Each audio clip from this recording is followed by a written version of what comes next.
The broadcast is now starting. All attendees are in listen-only mode.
Are you ready, Steve?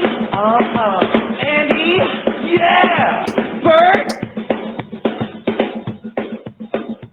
Well, all right, fellas. Let's go!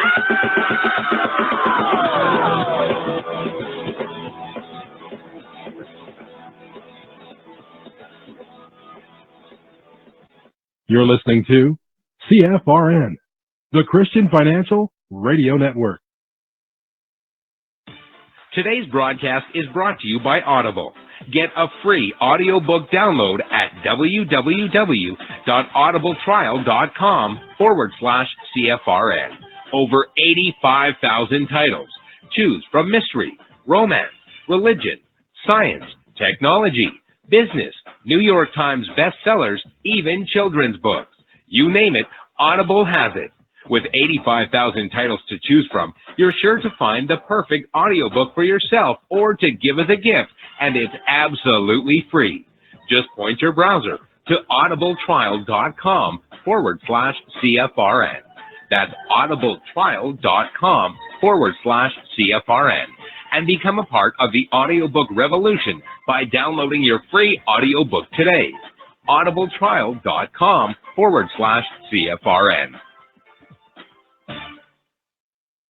Hey, trader, want to get rich quick? Well, good luck with that. If, on the other hand, you actually want to learn how to trade, the place to be is www.cfrn.net. Tune in Monday through Friday, 9 a.m. Eastern for our daily devotional, and then spend the next 3 hours learning how it's done from professional traders who actually trade for a living. That's www.cfrn.net. Every trading day from 9 a.m. to 1 p.m. Eastern. CFRN, a community of believers who trade for a living.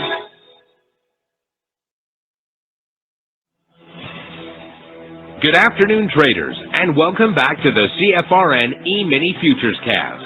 This is the daily broadcast of Indeterminate Length, where we discuss all things Emini, along with some really big ideas on the finer points of trading gold, bonds, crude, sugar, the euro, and even T-bills. Joining us today from our studios in Boston, Mr. Michael Bork. From our trading desk in Chicago, Mr. Burton Schlichter. Now, to get things started, let's go to our host and founder in Studio A, overlooking South Mountain, America's largest city park. Here's Dwayne. Good afternoon. Welcome back. Today is Tuesday, 15th day of October, 2019.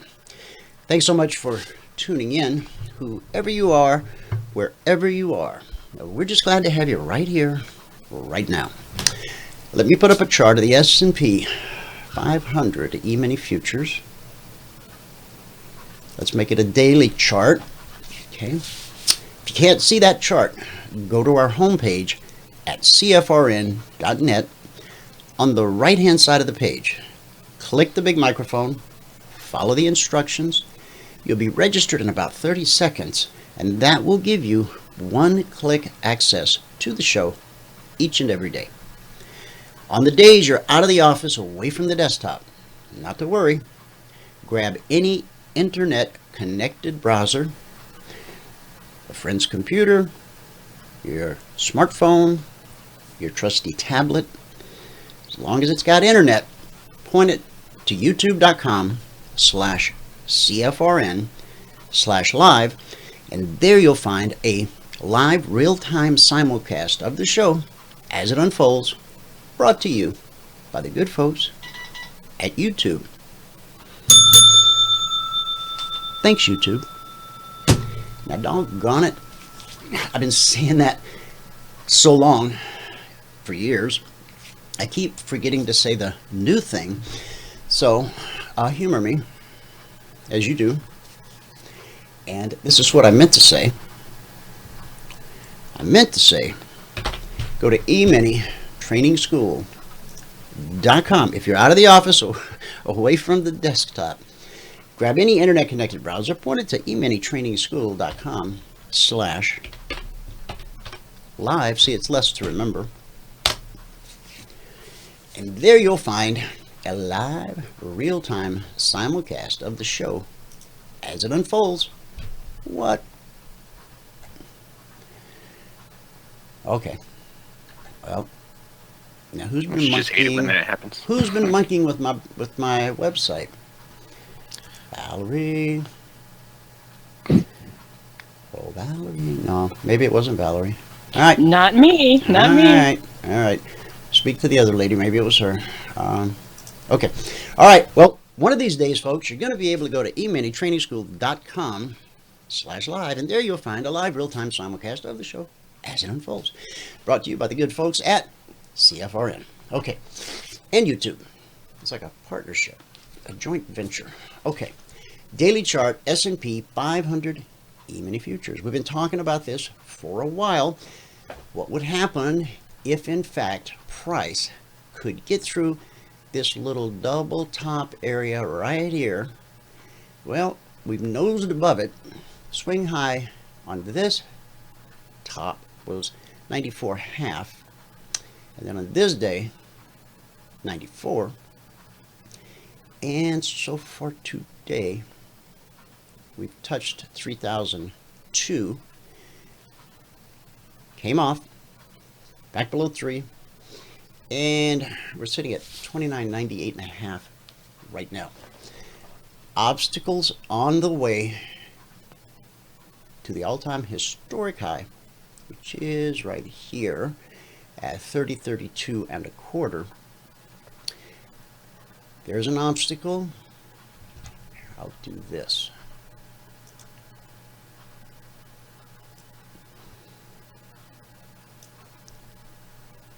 And I'll do this. Now remember, this is a daily chart, so the space between those doesn't look like a lot, and it isn't a lot, but it's worthy of a rectangle. Okay. Okay.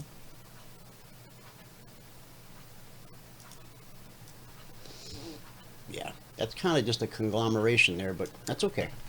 At least you know. If price continues higher at this swing high, 30.12.25, now we could slice right through it, but chances are we'll run into at least a little bit of a headwind. And then this one represents sort of a triple top, so expect some turbulence there if we get there. And this, of course, all-time historic high, S&P 500 Emini Futures. Volume-wise today, yesterday, which was a pseudo-holiday, a quasi-holiday, we did 808,000 contracts. Today, and the day's not over, we're at 736,000. I don't doubt that we'll see 1 million by the end of the session. Now, that may still put us off the average, but you know, when folks come back from a day vacation, sometimes they're slow going, and when you get this close to a top, to previous resistance, but especially as you close in on this all-time historic high, some folks are simply hesitant to go long there. And the reason they're hesitant to go long is because the market has a habit. Let me scrunch this. Do a little scrunching.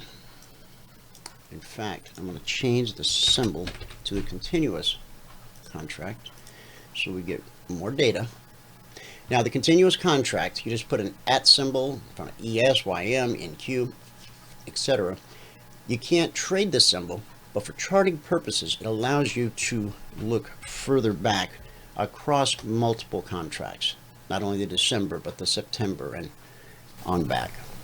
So when we put in this new all-time historic high, you see what happened. When we put in this new all-time historic high, you see what happened. Now, let me back it up just a little bit more. And when we put in this new all-time historic high, look what happened. Now see, I'm all the way back into October of last year. And that top right there, that new all-time historic high, led to the worst December since 1932. All-time historic high, bam. All-time historic high, ba-bam. All-time historic high, yep. Now, is past performance any guarantee of future results? Nope, it's not. But it's all you got to go on. So, whatever happens, here's the good news. As traders of the exotic Emini Futures contract, we don't care if it rips through it and heads to the sun, or if it tumbles like it did last December. Because as Emini Futures traders, we're very nimble. We can be long or we can be short at the click of a mouse. There's no rules, there's no anything. It's just a mouse click away. Now, the reasoning behind the mouse click needs to be sound. It needs to be grounded in technical facts. And of course, it has to be logical. So whatever logical is when we get there, that's what we're going to do. And you're welcome to join us. Okay? All right. Let me give you the numbers from around the world, and then we'll talk about all that's happened on this eventful day. Yesterday, holiday trading, kind of sideways. Yeah, but we got through it. Today marks the day of what very well may be climb to the top, but we don't want to get too far ahead of ourselves, because you see, even though right here we didn't put in a new all-time historic high, we still got the BAM.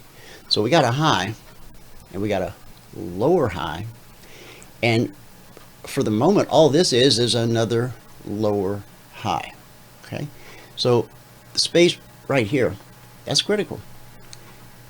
Just warn you, we could be in that area for a while. We could go sideways. Let's face it, that swing high, we'll call it 3,000, up to 3,023. For many, many years, the average daily range in the S&P 500 E-mini Futures was about 20 points, years upon years. Of late, we've seen some increased volatility. We've seen moves greater, or ranges greater than 20 points daily on the S&P 500. So rather than try to predict the future, which we don't know how to do, we're going to just watch it unfold, and as it unfolds, we'll be right there. Concierge Trade Alerts, Logic 247, and of course, when you become a CFRN passport holder and a partner, you're not dependent upon just the alerts that we put out. No.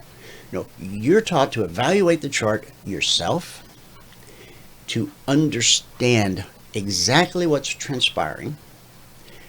You know where the buyers are, you know where the sellers are, and based upon what the chart tells you, Not what some guru tells you or some guy on TV or on the radio or some joker on the internet. The chart tells you what the current mission is. You'll understand what price is trying to do. Now, you know already price is always trying to get to a weekly trading zone. From Sunday evening at 6 p.m. Eastern until Friday afternoon at 5 p.m. Eastern, price is on a mission. Always trying to get to the next weekly trading zone, the one above or the one below.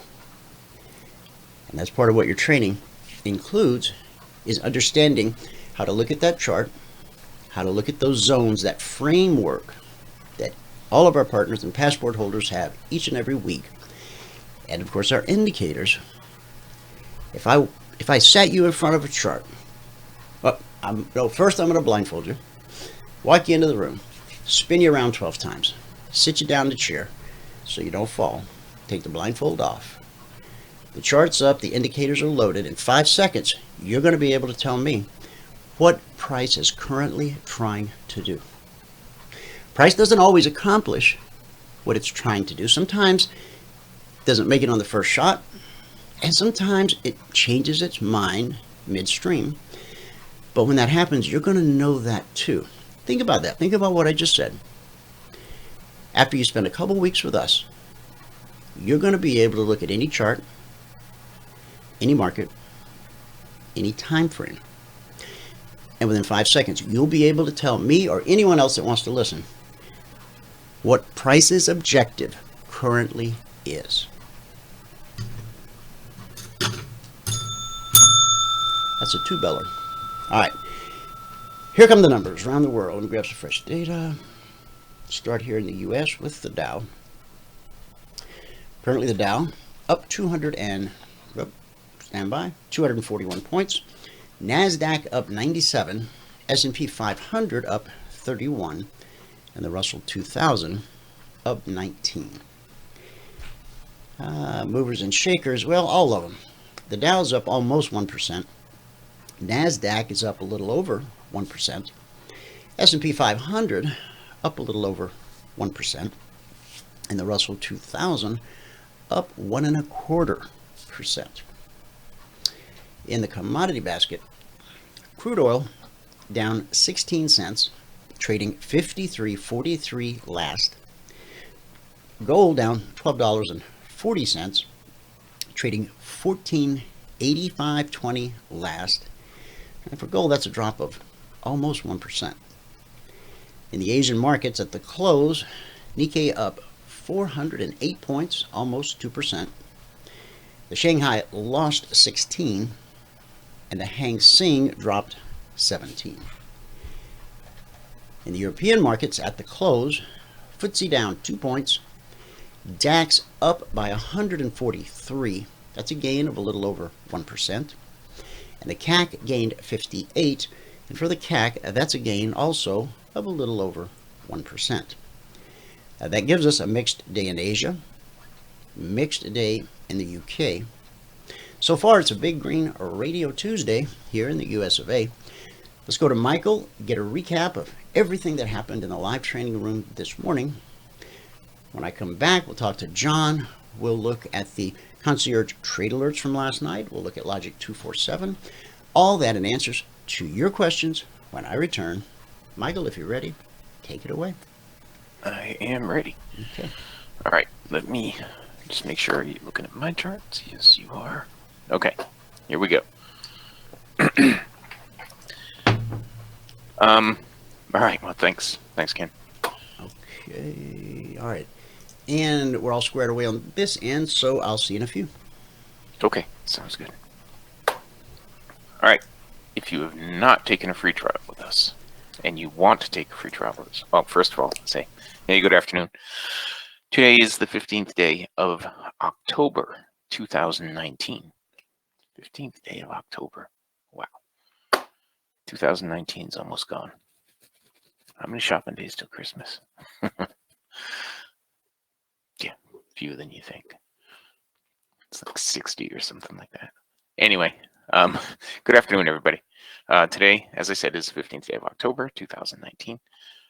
If you have not taken a free trial with us, go to the home page at cfrn.net. And right over here in the right-hand column, it says 5-day free trial, apply.cfrn.net. If you click on that, or any one of these other links down here, or here, or even way down here. All right, there's one more. There's one more. Hold on. Way up here. This one. They will all bring you to this page. On this page, all we ask for is your name, your email, your phone number, and you can tell us your biggest trading challenge so we can tailor one-on-one training specifically for you. Hit the send button, and you'll be sent a confirmation link. You must click on the confirmation link. Okay, if you don't click the if you don't click the confirmation link, we don't know that you took the free trial. So you must click on that. All right. Results. Today, we had another green day today.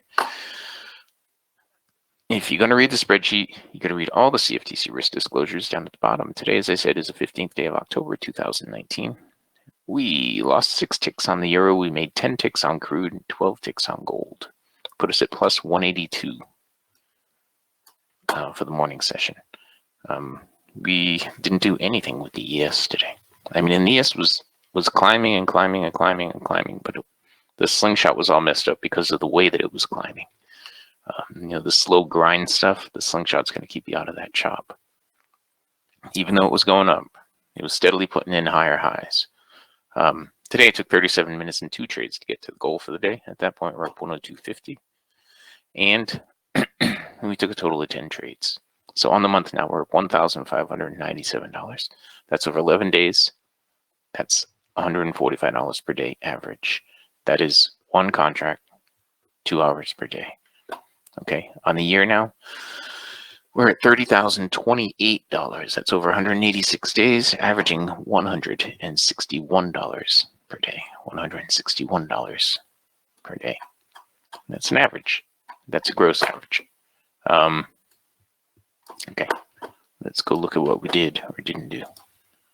Gold was our most actively traded market today. Let me go back here. Okay, so we missed the long right here. Would have been a break even. Then we grabbed this one. We picked up 9 ticks on that.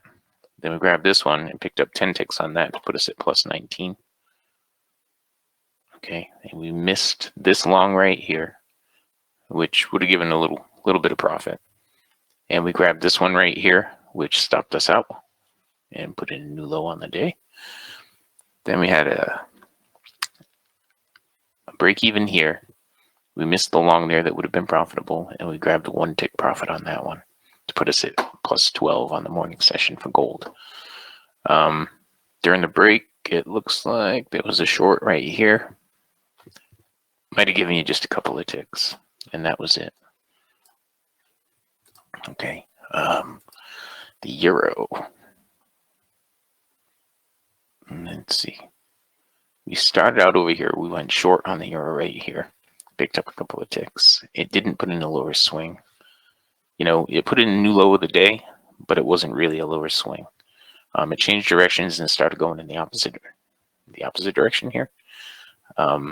It looks like right here at 10:30, there would have been a long opportunity right there that I missed. We grabbed this long opportunity over here and stopped out pretty much to the tick. And then it went and did what it should have done. And then we get into the break where it did nothing right in there. Gave a shorting opportunity right there and another one right there. And a final one right here. This one would have been break even. This one would have been profitable, break even. We didn't continue the trend, so we're not going to look to take another short right now. Okay. Crude oil. All right. We missed the first opportunity right here on crude.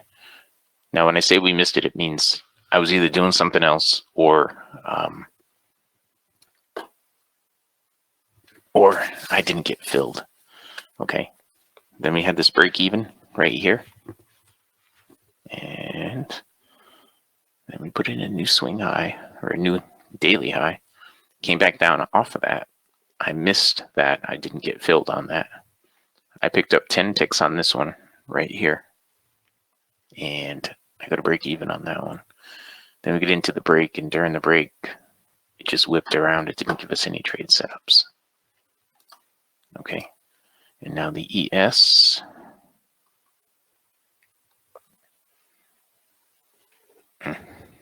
Well, there was a long here and a long here. Now the ES was, it was moving up and putting in new highs on the day right here. Slingshot's not letting us get in it though. Okay, then we finally get up to this weekly trading zone. Let me remove that. We finally get up to this weekly trading zone. We pop through it. Still no trade setups down here. Okay, then it starts to retreat back toward the weekly trading zone. Still no trade setups. This is during the break now. There was a bounce off the BBC right here, but I probably wouldn't have done it because we weren't really trending. So, the ES has been moving today. It's been moving, but it's just not giving us trade setups because of the way it's moving. Okay, and when you have your edge, you have to execute that edge no matter what the markets are doing. You execute your edge and keep doing the same thing over and over and over and over. Okay. So again, if you're going to read the spreadsheet, you got to read all the CFTC risk disclosures down at the bottom. Today's the 15th day of October, 2019. We lost 6 ticks in the euro, made 10 ticks in crude, made 12 ticks in gold. Put us at plus 182.50 on the morning session. Today it took 37 minutes and 2 trades to get to the goal for the day. At that point, we're up 102.50, and we took a total of 10 trades.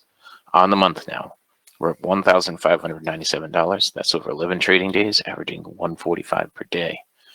On the year, we are at $30,028. That's over 186 trading days, averaging $161 per day. One contract, 2 hours per day, with a whole bunch of distractions. There was more. There was more on the table than the $182 if I'd been able to execute every single trade that came along. All right. If you've not taken a free trial with us, go to the home page at CFRN.net. Right over here on the right-hand column, it says 5-day free trial, apply at CFRN.net. If you click on that or click on this right here, free 5-day trial, or this right here, you'll be sent a confirmation link. You must click on the confirmation link. Okay. If you don't click the confirmation link, we don't know that you took the free trial. Okay. Well, actually, you'll be sent here. And we ask for your name, email, and phone number. And then you'll be sent a confirmation link. Okay. All right. And that's it. That was our morning session. With that, we can pass it back out to fabulous Phoenix, Arizona. Studio A, overlooking South Mountain, America's largest city park. Dwayne, if you are ready.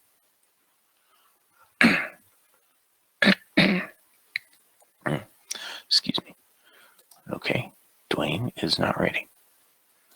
Let me see. Is John in yet? Nope, John's not in yet either. Okay. So does anybody have any questions about anything? Anybody? What did I say? Crude was going to be down to 52.30, right? Yeah. And let's see. 52.39. And what option did I recommend? I think I have it right over here.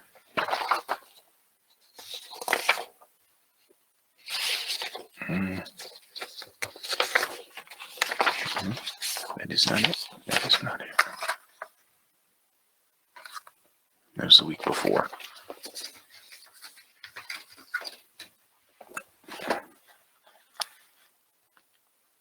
Let me go check that. Hang on. This is the ES.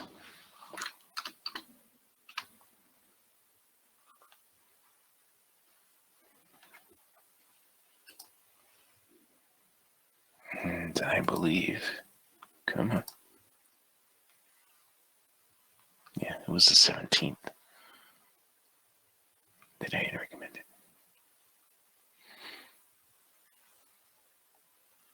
And let me see, 52.30, yeah. And so I think I recommended the 52 halves. And at the time they were, I want to say they were around $600. I can't remember.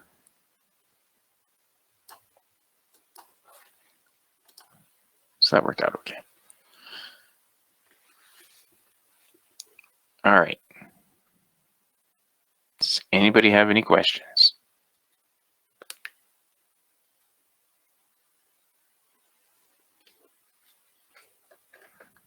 Okay. Well, then we can just look at the charts. All right. And do what I do every day. Right here, everything is going sideways, pushing sideways.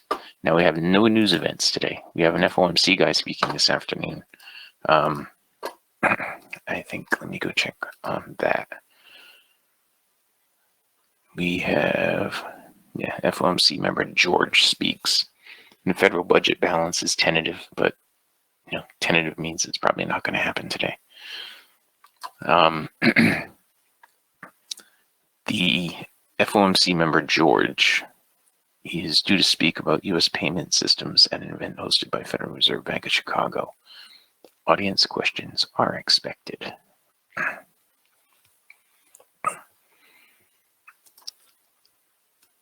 Sorry, my bungee cord is choking me. All right, so all these markets right now are just going sideways. And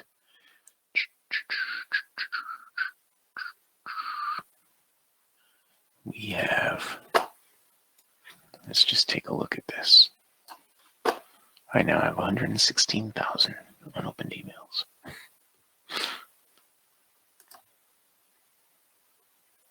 Yeah, so tomorrow is going to be probably the news day of the week. We have core retail sales and retail sales in the pre-market. And Governor Carney is going to be speaking at 9 a.m. Yeah, business inventories and an AHP housing market index. Now, I know they show that as low impact, but it's not necessarily low impact. I've seen it, you know, have an effect on the markets. Beige book, again, federal budget balance is tentative. So we actually have some news tomorrow. And then we have crude inventories, right? Did they keep crude inventories on Wednesday this week? Nope, they moved it to Thursday. Yeah, crude inventories is on Thursday at 11. It's funny how it wasn't actually a holiday on Monday for the markets, but they still moved the crude.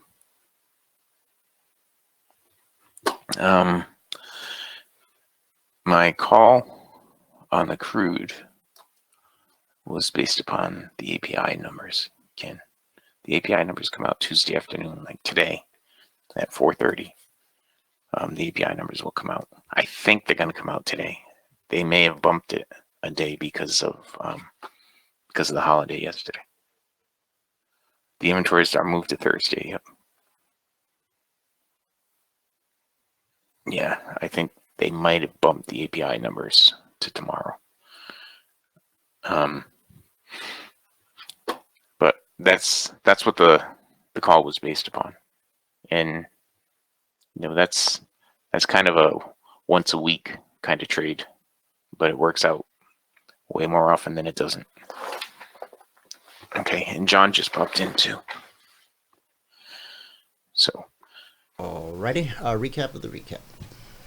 Today it took 37 minutes and 2 trades to get to the goal for the day. At that point, we were up 102.50. That's a good bingo. Here, Okay, open up John's the mic. charts. Yep. Thank you, Michael. All John, welcome to the show. Oh, I opened his mic. But Okay. No, All right. sometimes Well, we'll just move it's ahead, and he might have got a call. You never know. Okay.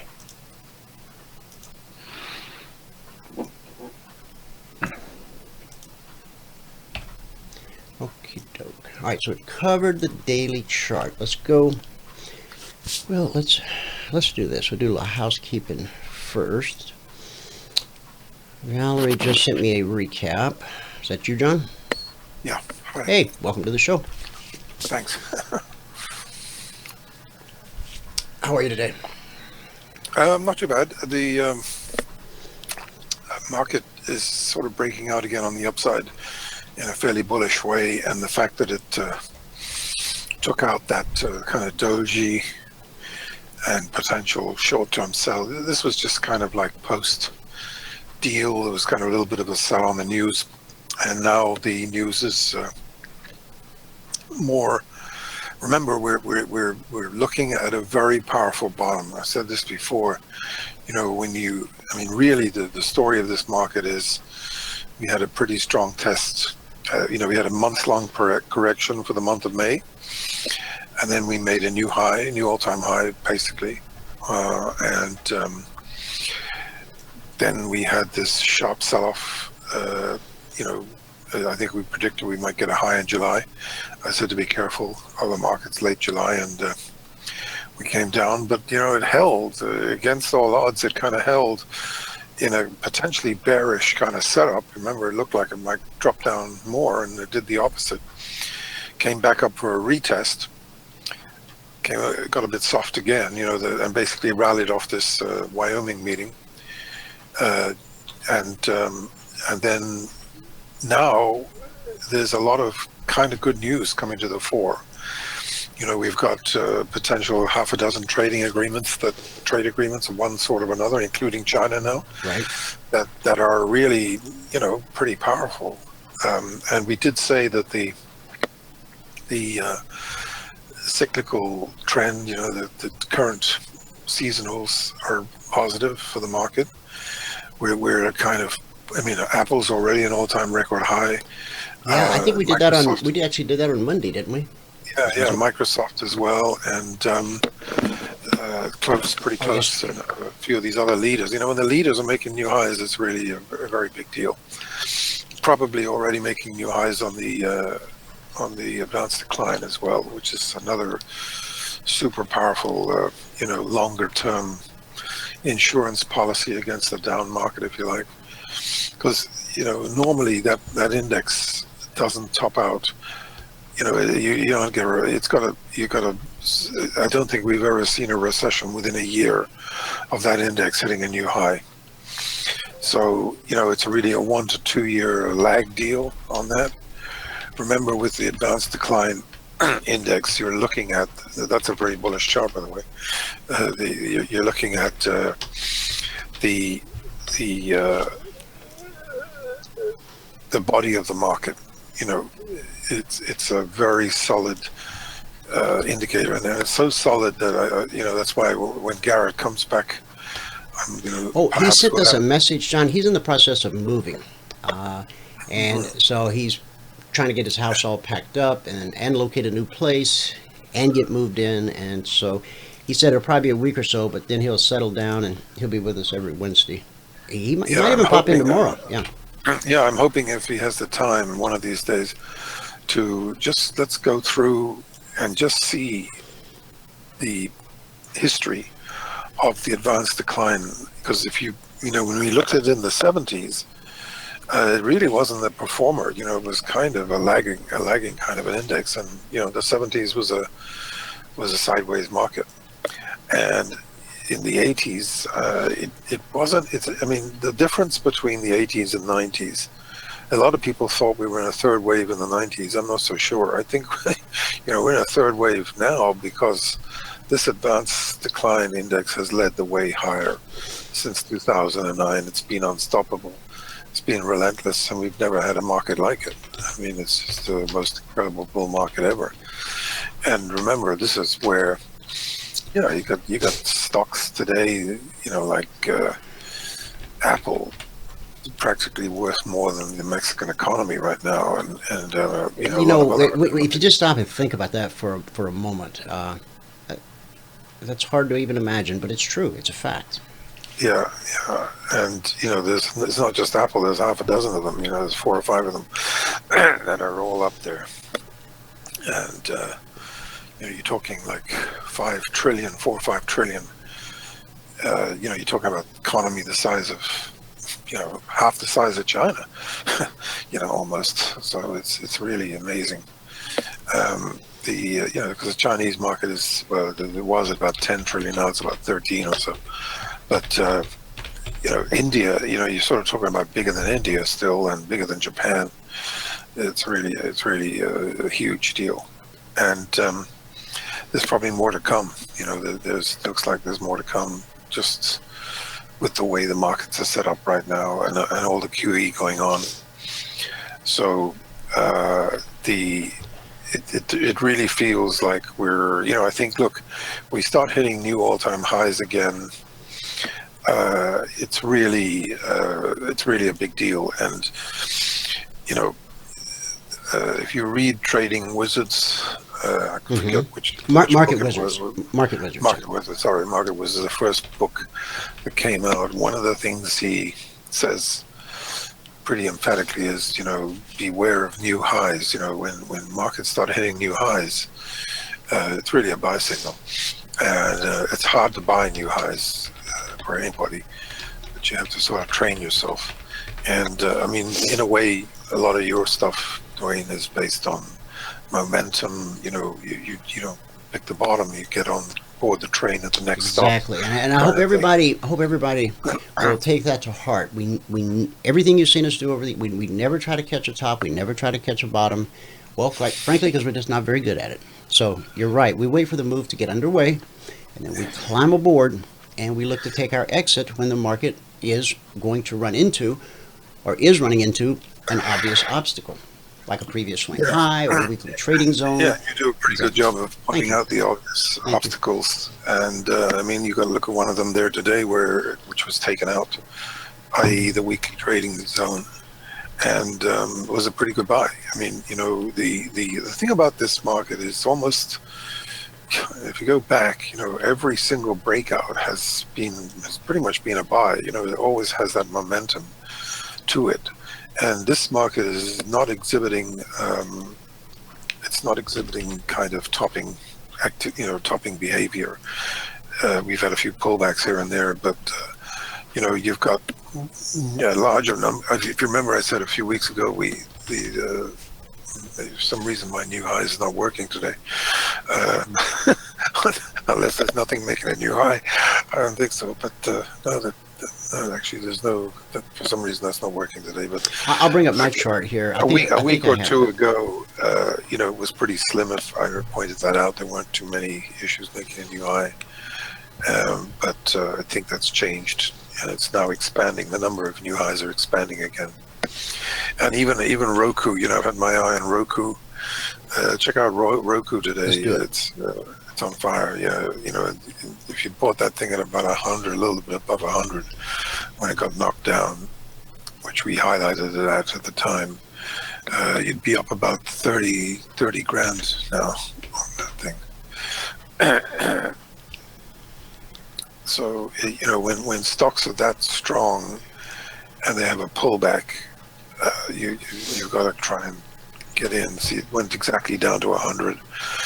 And sure did. Look at it now. Mm-hmm. It looks really bullish now. Actually, it looks really bullish. It filled this gap, and we just filled that little gap right there.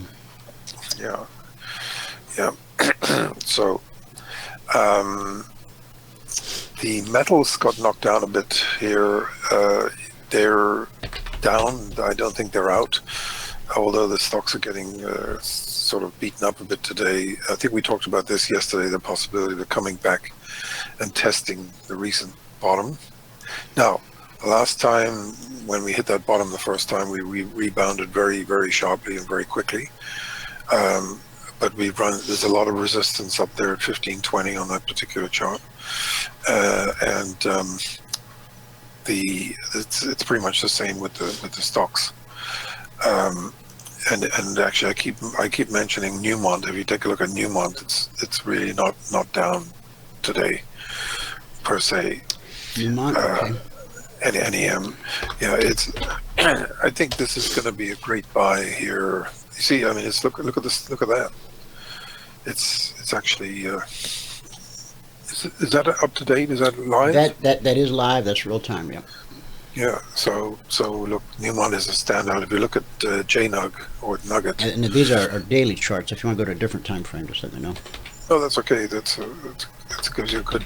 So I think you really want to have a buy stop above those two little last. Yeah. See, the JNUG is. It's probably gonna. It could come down and test that previous gap. You know, see that around 50. Right here.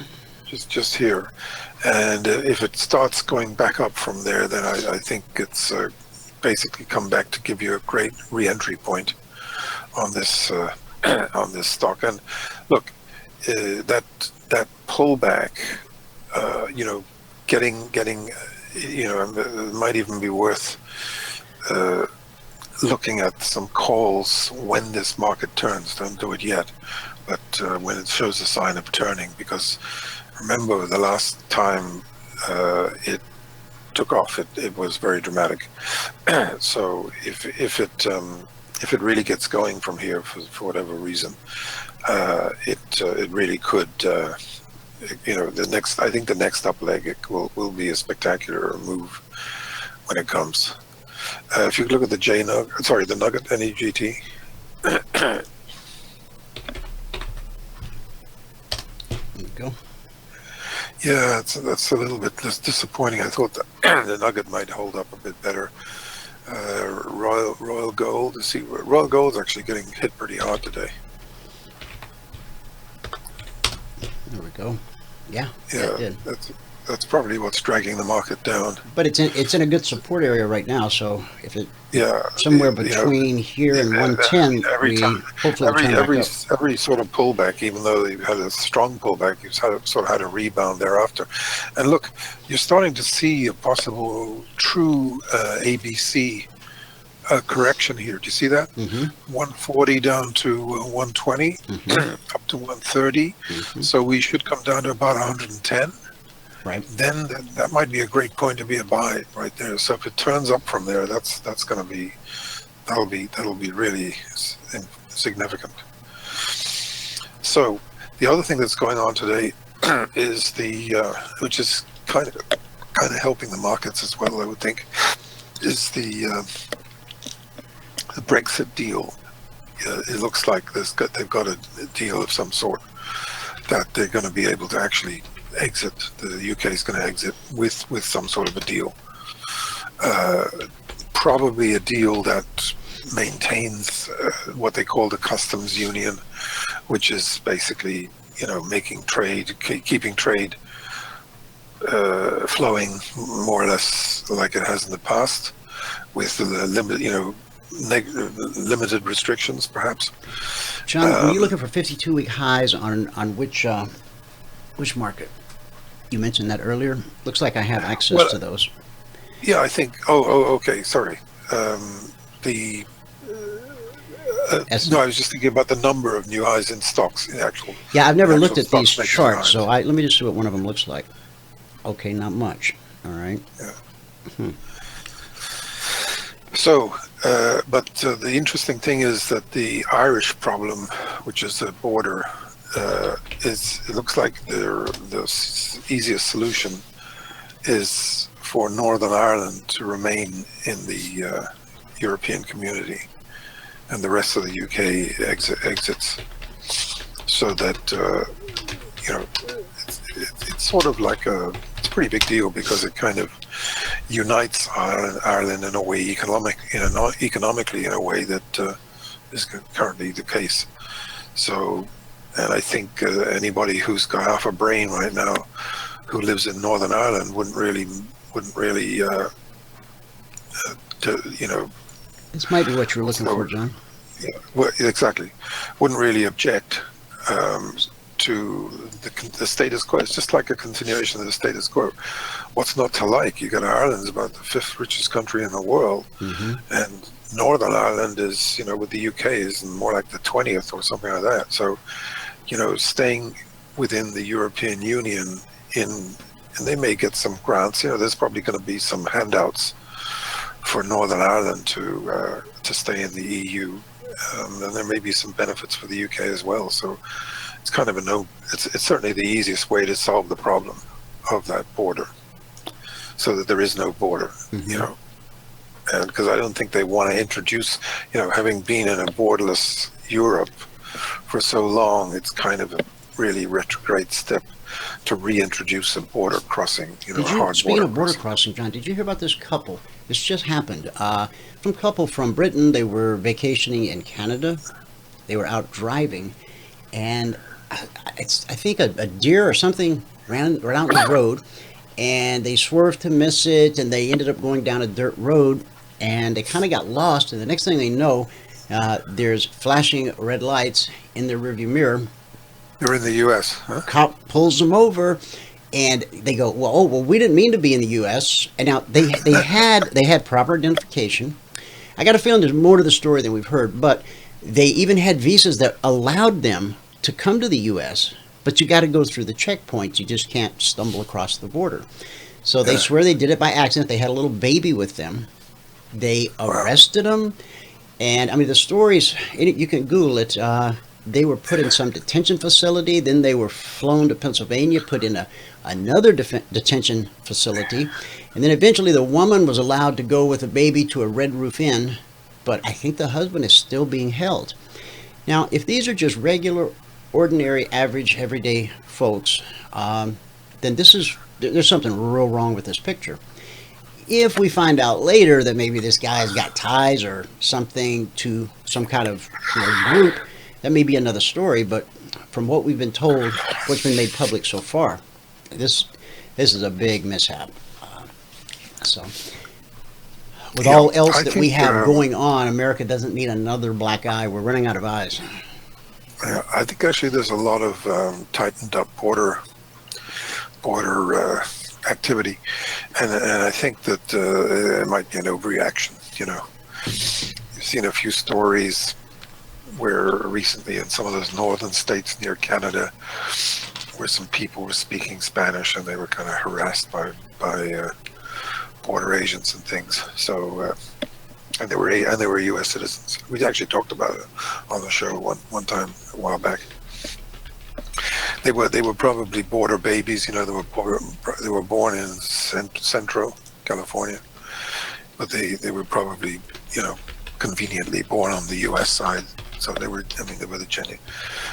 There are a lot of those births are coming under scrutiny these days as well, for some people. So there was a thing on Fox News this morning. There was an ambush. There was a drug cartel in Mexico. They killed about 13 policemen. That's a pretty bad development. 13 policemen? Somewhere in central Mexico. It was crazy because it was a sort of a convoy with about 41 police. I mean, it was a pretty big deal. And they were taking some woman to testify in a domestic violence dispute. So maybe her husband or may have been a cartel member or something, because they certainly did a lot of damage, and they got away, even though there were 41 police. So it's kind of a crazy story. They got away. Wow. Yeah. So they did some sort of a deal. Who knows? This is this don't happen very well. It's like, and the other thing on the Fox is like 308 police killed this year in Mexico, which is pretty bad. That's very bad. Yeah. Is the violence in Mexico today better or worse than it was 5 years ago? Actually, it's worse. Believe it or not, it's kind of hitting all-time highs. In spite of this new president, it's right up there. Mexico has some pretty tough gun laws too, doesn't it? Yeah. It's. I mean, the problem is the guns coming across the border all the time. You know, the illegal arms. It's just continuous flow, and that's just, you know, all kinds of heavy armaments come across, and you know, there's so much focus on trying to seal the border on the, you know, to the U.S. It's kind of wide open the other way, kind of thing. You know what I mean? Right. And actually, they've been talking. I mentioned it the other day about these drones. You know, drones that the cartels are using right now. The U.S. has got drones doing surveillance all the time, and they're pretty good at catching people. But they've deployed. I saw something yesterday, I think on Zero Hedge. They deployed these anti-drone defense mechanisms now to take down drones that are crossing the border. You know, with all kinds of stuff. So, I mean, when these drones are getting larger and more sophisticated, and you're talking about UPS and Amazon and everybody using these drones, it's sort of going to open up a whole new kind of. I mean, do you think the day's coming when you're going to look out your window and instead of blue sky, you're going to see something that looks like out of some, you know, some kind of futuristic horror movie where the sky is just black with all these drones flying around? Do you think it'll get to that point? It's going to get to. Or do they fly at an altitude high enough where you don't really see them? I don't know. I don't know. They're probably going to develop some sort of rules, you know, like air levels, like just shipping like lanes aircraft. or something. Yeah, where... same thing. Okay. You know, but no, I think that's a long way away. But it may happen in the future. You know, so yeah, the market surprisingly strong this morning, and the way that it's breaking out, you know, this gradual increase overnight, and then from yesterday sell-off, and then breaking out sharply this morning is a really big deal.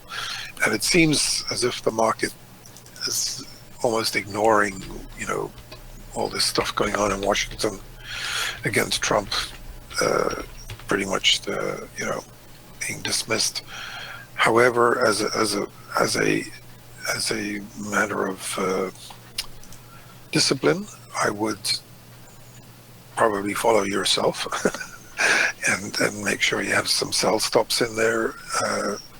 You know, yeah, because you never know when the next tweet, the next you know, news blast that comes across your TV or your browser. Well, look, you know, somebody said yesterday, there was a lot of talk yesterday on CNN about Giuliani being arrested.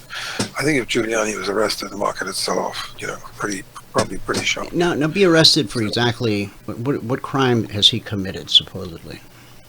Well, look, it's you don't know whether this is a trumped-up deal against these fellows or what the story is, but it certainly looks pretty bad that these two associates of his were detained, and there may be a lot of money. You know, they definitely have a case against them, it looks like, of some sort. But you know, if there's a trail that leads to or through Giuliani, that would not be very, you know, that would be a problem for sure. And you know, so it is something that you got to be thinking about, because it could change everything just like in a heartbeat. And you could, you know, you could, and also I heard that yesterday that Bloomberg, if Biden doesn't run, he's talking about coming in and running. So that Bloomberg is almost like a third-party candidate. And I think just Bloomberg, look, he's a formidable guy. I mean, Bloomberg is mega rich. You know, he's worth about $50 billion. He's got a lot of money. And he's not, you know, he's a kind of guy, when he puts his mind to something, he's pretty tenacious, pretty effective. Yeah. So, and he's, you know, he would be probably the most, probably, you know, with all these wackos out there, he would certainly stand out as a beacon of more conservative, more centrist, and more appealing to a lot of voters. And he was mayor of New York for a long time, and he introduced a lot of good things to the city. So he's got a record, but he's a formidable guy. I mean, he's wealthy like very few other people are. So, I mean, he's one of the top 10 or 20 richest people in the world. Probably he's he's in the top 10. So, he could overshadow Trump in a way, just by the sheer wealth of the guy, and his ability to communicate and other things. He could be a formidable player. So, but I think he'd be, a lot less. If he were to win, he'd be, he'd probably be fairly, he'd be the best alternative to Trump. Put it that way. On the other side, and you never know, he might run as an independent. You think? You never know. I guess the Dems would love to have him. So he could. I mean, a guy like him, if he really got serious, and he came in, he could sort of reorganize the Democratic Party and make it a lot less left wing than it is. So you have to keep that in mind too. Boy, it really looks like this market is poised to break out here to new highs, and that's potentially going to. Well, we were looking, John, here at. I've got this on the continuous contract. If we go back to all the way back to here, all-time historic high in the S&P, which led to the worst December since 1932. Then we come back, we put in a new all-time historic high, and this happens. Then we put in another new all-time historic high, and this happens. Well, first this happened, then another new high, this happened. So, well, so the question. And it's also a B wave, this sort of C wave. I mean, look, if we start hitting new highs, it's almost like it's self-fulfilling, it's just going to keep going because it's like Apple. Nobody who's ever bought that stock is losing money today. Think about that, Everybody who's ever bought that stock is making money today. The Starbucks guy dropped out, Schultz, right? Yeah, I don't think he's coming back. You never know, but he's probably not getting. It's kind of like Steyer. Steyer, even though look, he spent an incredible amount of money. Maybe certainly spent 30 million. He may have spent 50, even 100, on this wacko advertising campaign. Is trying to impeach Trump, and he's not getting any ratings. He's not cutting it. So now, who was it said they were going to spend $1 billion? Was it Bloomberg that said he was going to spend $1 billion to make sure Trump wouldn't get elected? But he's got a lot more money than Steyer, and Steyer is like a pauper compared to Bloomberg. but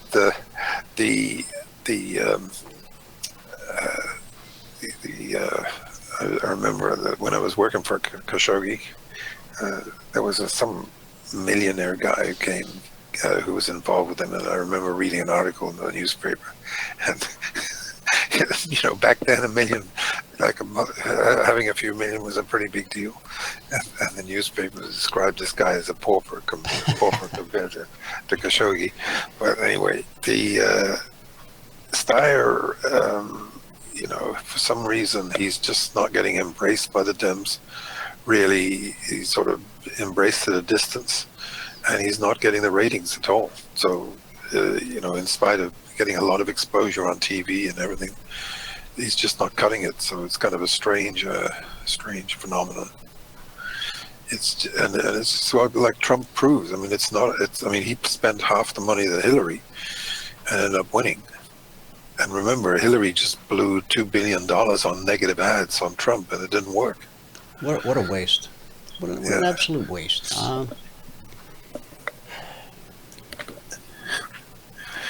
Politics has always been a dirty business, but I don't know that I don't think it's ever been this filthiest dirty. it's ever been right now. It's just terrible. But, you know, there was a pretty cool-headed guy talking the last day or two, and he just said, look, you know, there is this stealth, there is this sort of underground, it's like an iceberg, you know, they see it in some tweets where they say the real support for Trump is not the iceberg you can see on the surface, it's what's under the water. And it's a good point, because look, you really think the Google guys who are double or triple or quadruple their net worth thanks to Trump, same with Amazon, same with Facebook, do you really think they're going to vote this guy out? I don't think so.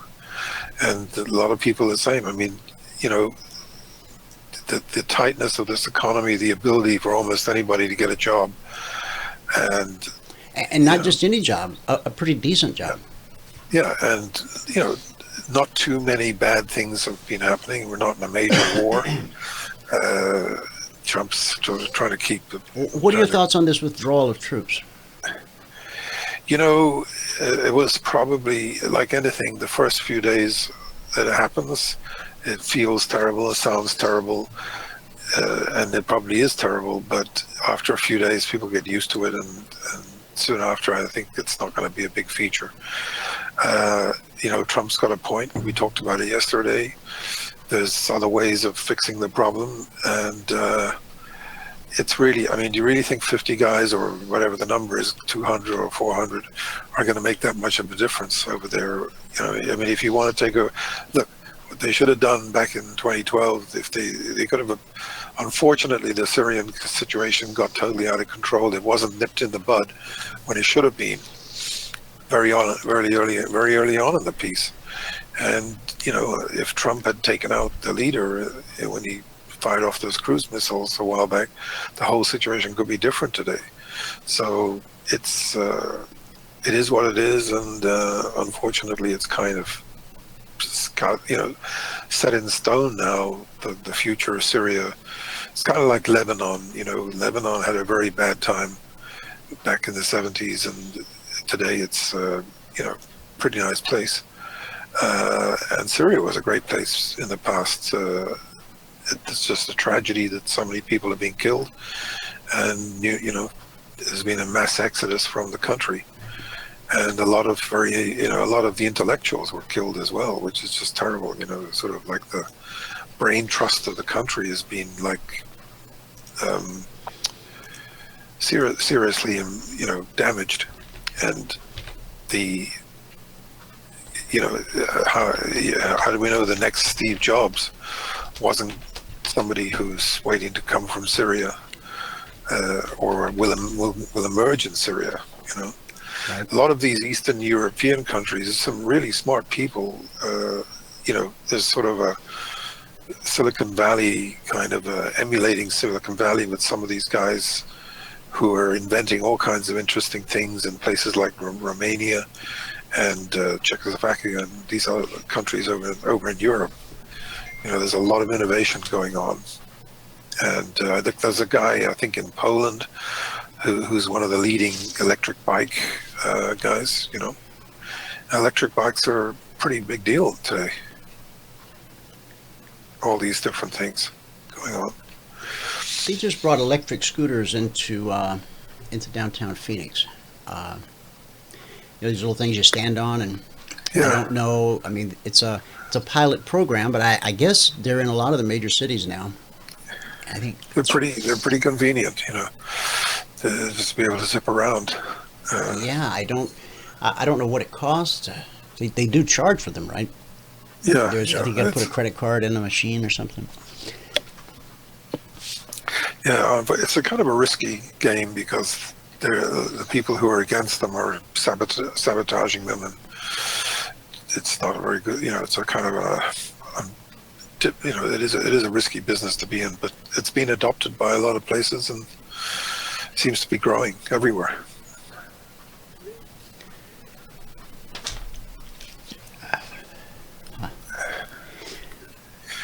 So Trump halts negotiations on a $100 billion trade deal with Turkey.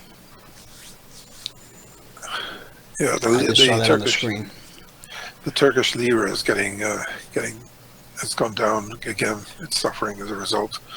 But their thinking is, it's kind of like Iran. They can get through that. They don't like the sanctions, neither do the Chinese, but they can live with them for probably a long time.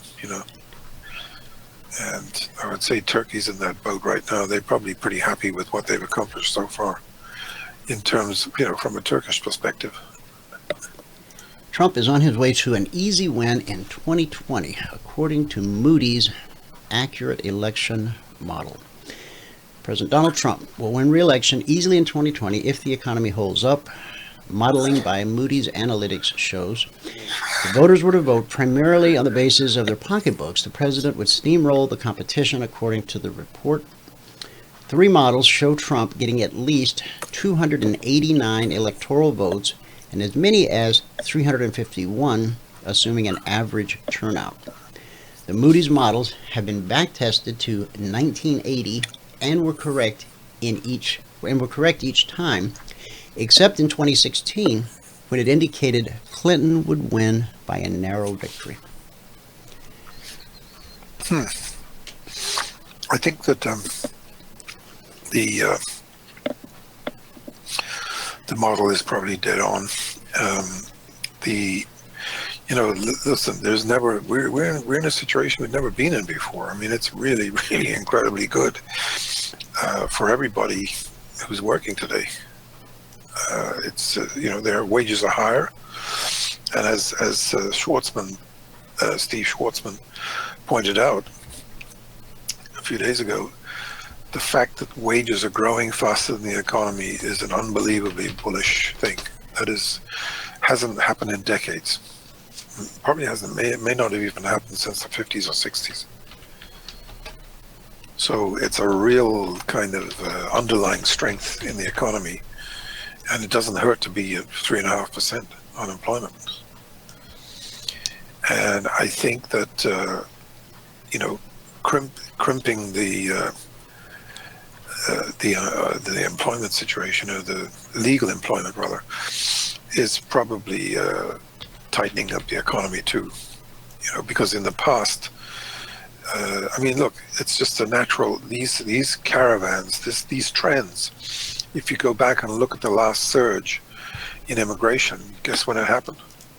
2006, 2007, or 1998, 1999, right? When the U.S. was booming.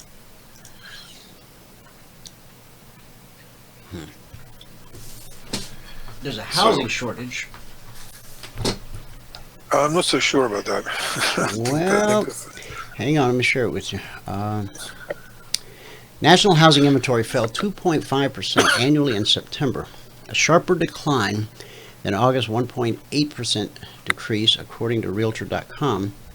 An unseasonably strong surge in demand at the end of summer and into this fall now has the supply of homes priced below 200,000 down 10% compared with a year ago. The supply of homes priced between 200,000 and 750,000, which make up 60% of the market, flatlined in September after 18 months of strong inventory growth. Supply is now expected to decline in the months ahead. So that's what I was basing it on, and they say it has to do, with. See here, anyone out hunting for the lowest interest rates ever? Yeah, is a big deal. Housing inventory hit a record low about 2 years ago, but a lull in home sales over the past year helped build back much-needed supply, especially in the mid-priced range. Then a sharp drop in rates this summer brought demand back and has depleted that supply dramatically. Roughly 5 million, mostly entry-level homes, have been turned into single-family rentals, and a strong demand for those rentals means investors are unlikely to put the homes up for sale anytime soon. In addition, an unseasonably strong surge in demand at the end of summer and into this fall now has the supply of homes priced below 200,000 down 10% compared with a year ago. The demand is being fueled by lower mortgage rates. The average rate on the 30-year fixed surged over 5% last November and stayed above 4.5% through March, according to Mortgage News Daily.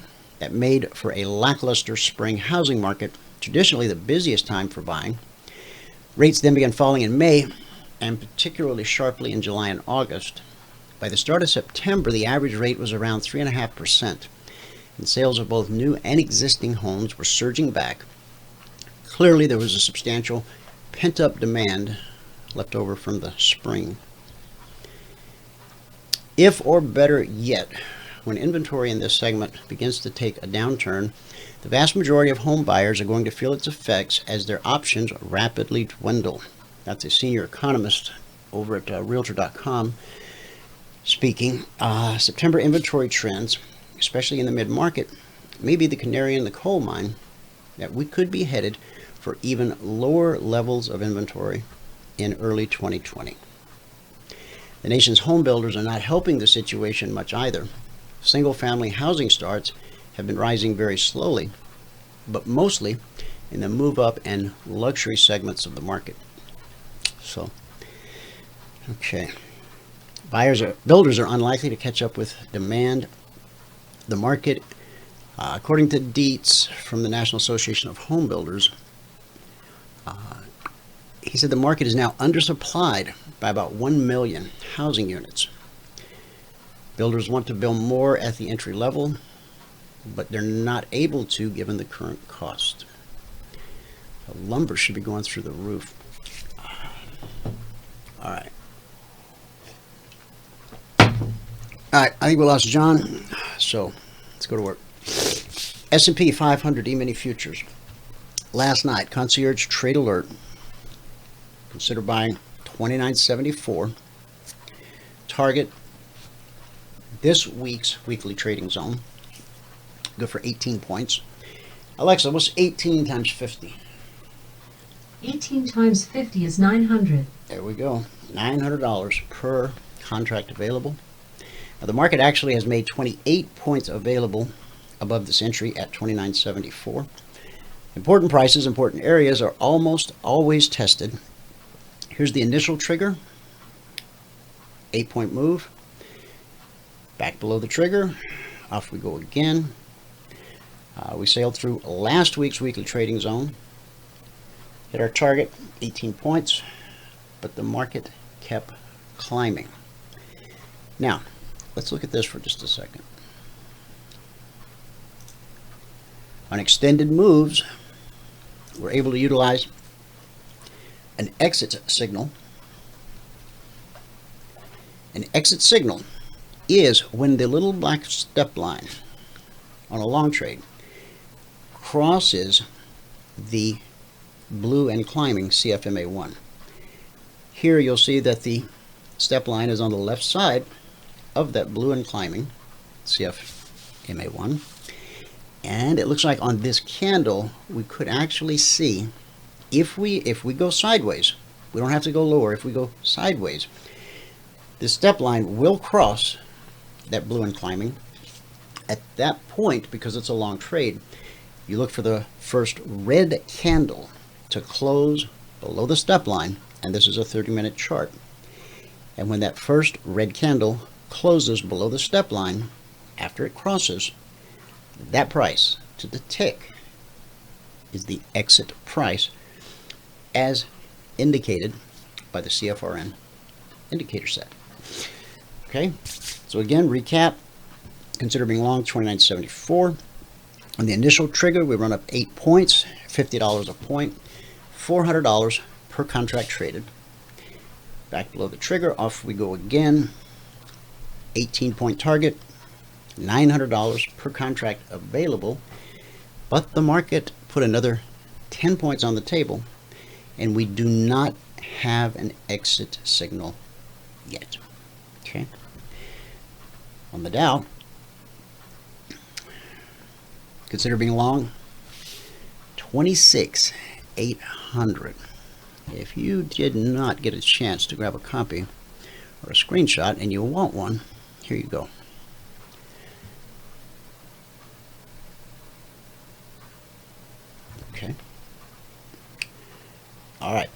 26,800.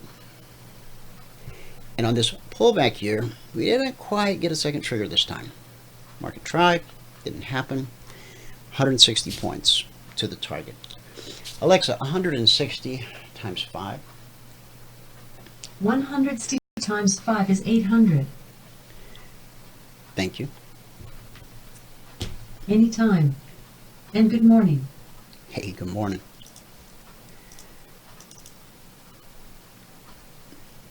All right.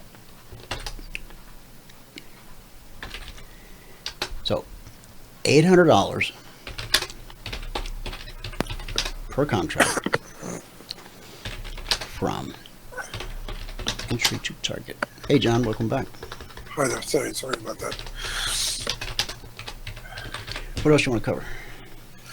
You know what? It's very worth looking at the currencies today because, again, it's kind of weird. You know, the gold's down and the dollar is actually down, and the British pound just hit a new high for a new multi-month high, 128.30. So the dollar. Which one do you want to look at? Is, British, probably let's look at the dollar first, I think. Okay.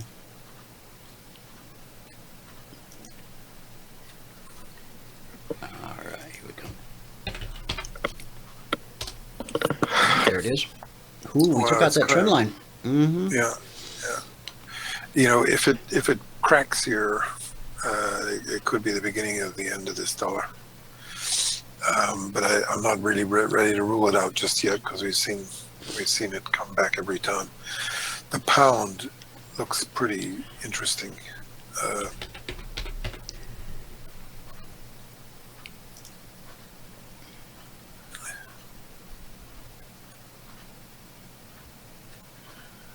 Here we go. British pound. Got right up there. Look at that. Now it's up against resistance, folks. It was support here, resistance here, here on this daily chart.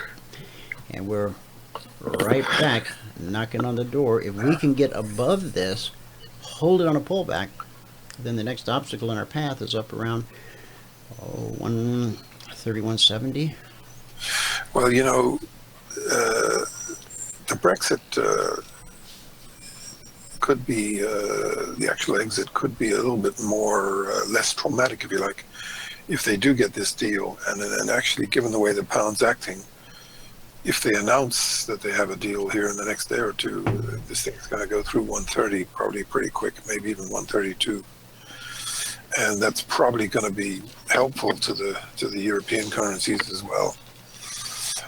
They're not reacting with bullish really at the moment, but it might be, you know, the pound getting up to 130, 132, or even 134 would be probably enough to knock the dollar down another leg. What's happening with the euro? There's the euro. It's not turning yet.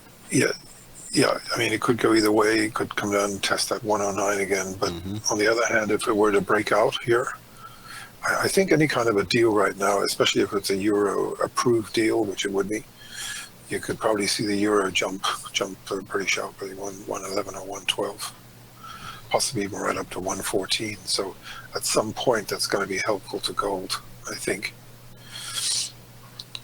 We have a very light news week this week. Yeah, let's have a look at this Swiss franc.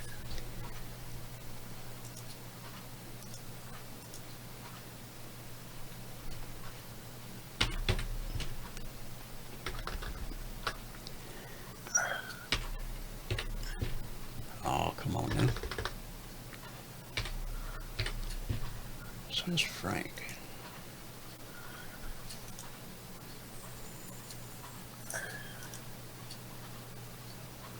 What happened? Okay, that's not what I want. Let's try a different approach. US dollar, Swiss franc. There we go. Oh, my charts are hanging up. Okay, there it is. So it has actually been edging up. Maybe you can put the Keeps weekly up. yeah, I will. But here on this daily, we keep getting rejected every time we try to poke up above this area. It's crazy because it's worth exactly $1 right now, which is amazing. But the longer term potential with the Swiss is actually pretty bullish. See that huge base on it? Now, this is weekly, yeah. Yeah, I mean, maybe you can look at the monthly. This thing could really rock. You can see, and it's been going sideways for like 5 years now. What happened? Any idea what happened on this day? That was that big. That was when the Swiss did something crazy. The federal, the Swiss bank. Oh, when they decided they weren't going to keep bank accounts secret anymore. No, I think there was something else, but it was a tectonic event. And generally speaking, when you get that kind of a spike, and then I think there was a spike on the upside years ago. See that? I mean, look at how high the Swiss has been. Wow. So, the upside potential is huge. It really is. It really is. Look at 1984. Yeah, that would be very bullish for gold. It's been higher than that. Look at this. Far back as my data goes, 72, almost $4.50.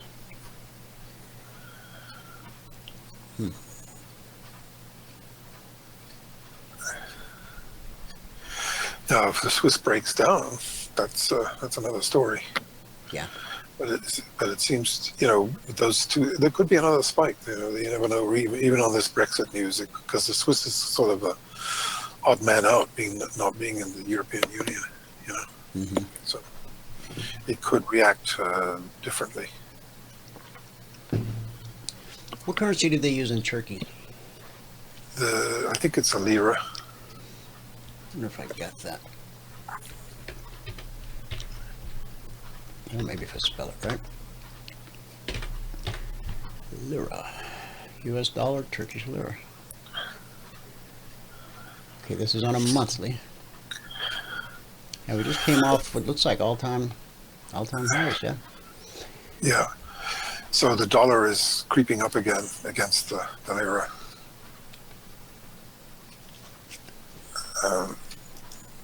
What about Syria? So, I don't know. I can't remember what day.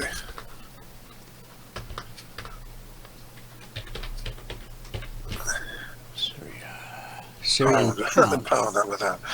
Yeah.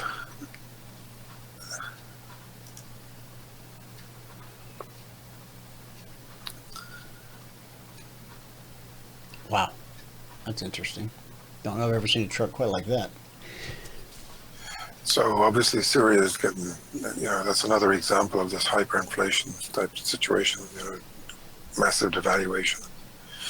It's lost 90% of its value. But for some reason, the last few days it's been kind of positive. So for Syria, if you do it, otherwise you can reverse it around. Let's see. Let's try SYP USD. There we go. That's what you meant, right? Yeah. Yeah, I don't really see anything on a daily, so let me go back to weekly. Yeah, it looks like it's jumped up. See that? Okay. You can see. Yeah. Ooh, look at that.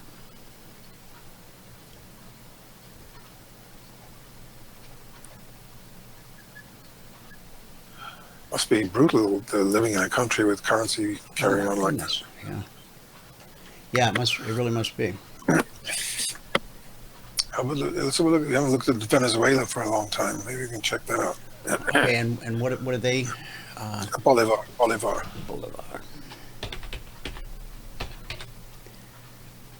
With a V. Yeah. Boli. Oh, I missed the I.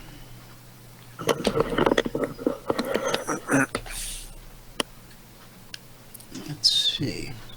So you think it'll be this one, Bob USD? No, that's Bolivia. Is it? I think this. You might have to look for Venezuela. Let me just type in Venezuela and see what I get.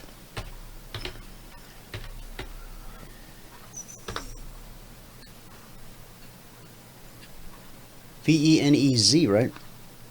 See, yeah, Venezuela. Guess we don't. I guess there is nothing.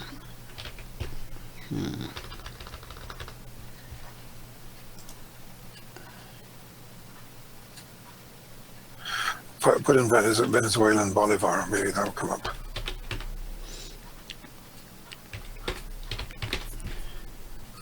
Come on, Dwayne. Venezuelan money, how about that? Venezuelan Bolivar. Hey, it may be, I just...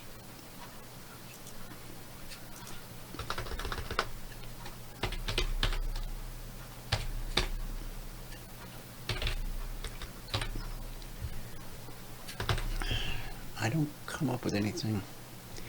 So I'll go back over here.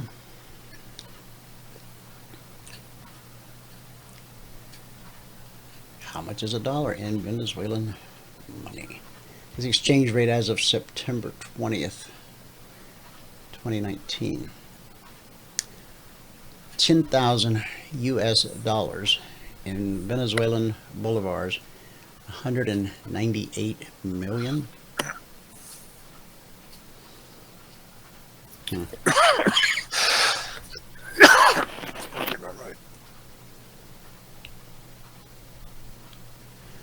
US.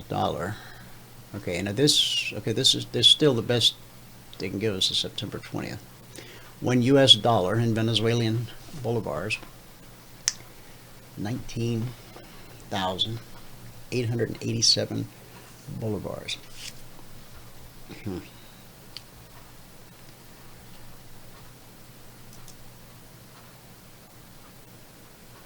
Now I'm guessing that's current as of today, I guess, or as of 5:48 a.m. today. 19,400. Interesting. Okie doke. What else, John?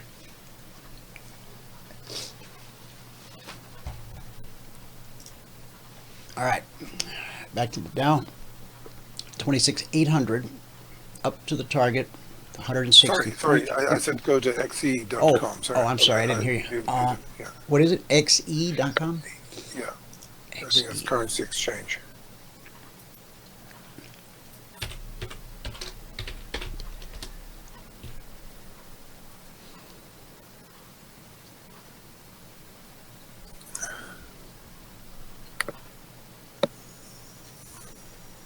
Coming up?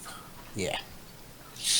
Yeah, just go in there and pick out the Bolivar on the left-hand side, I think. And it should come up.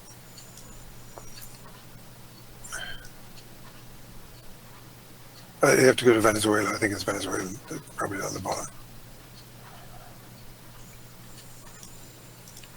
There you go.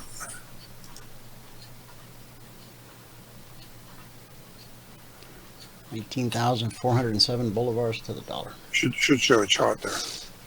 Oh, okay. Yeah, there we go.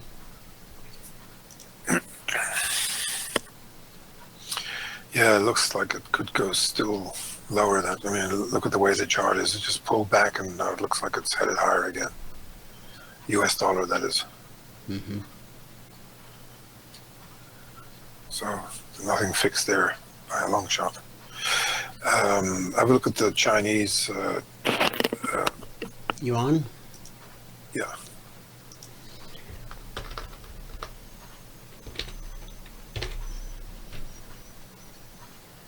You want to go dollar versus yuan, or yeah, yuan versus the dollar? Yuan versus the dollar, I think, is better. Okay. Yeah, it's bounced a little bit on this news, but they certainly did a pretty good job devaluing it. Yeah. You know, they kind of, if you look at it coming from 16 down to 14, it pretty much covers the. That's a daily chart right there. Yeah. Is it possible to trade the Chinese yuan outside of China? I think these forex people probably do it. There's probably a pretty big forex market. Yeah.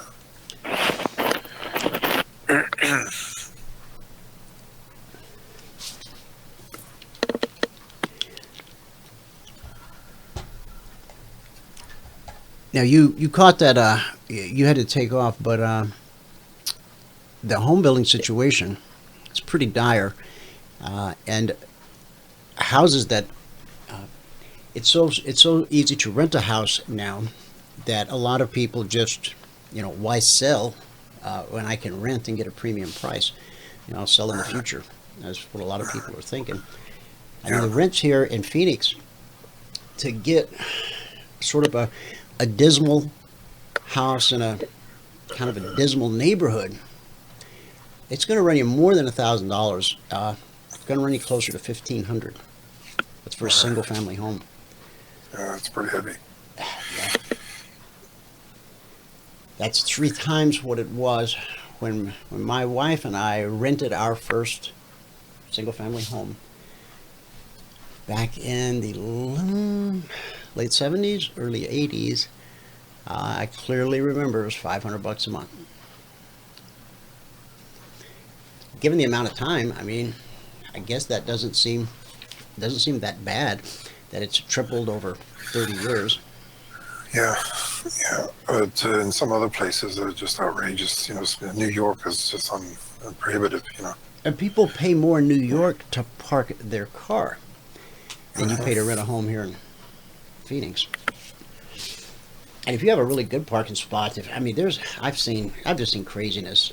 People that have more money than they know what to do with, they buy parking spots from people for hundreds of thousands of dollars, and so they don't have to walk to the office.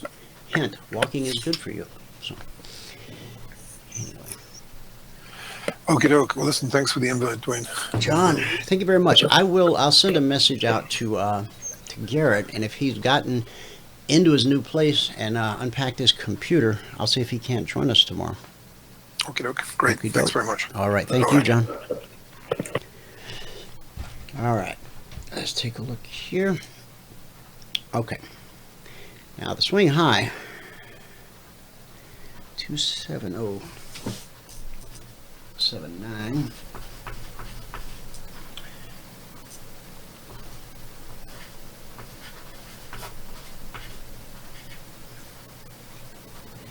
Alexa, 279 times 5, please. 279 times 5 is 1,395.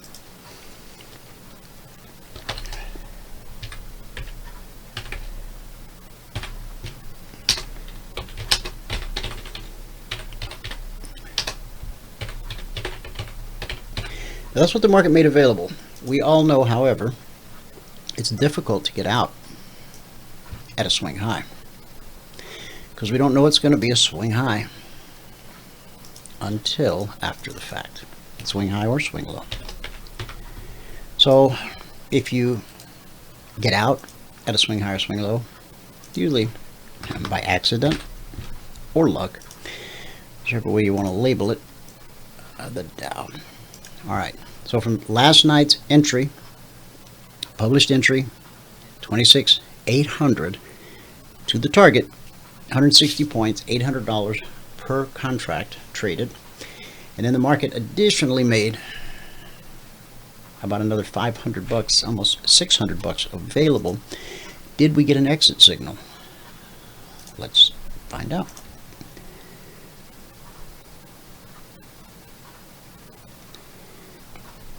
Ooh, not yet. You see the step line has crossed here, just like we looked at on the ES. Actually, let me blow it up.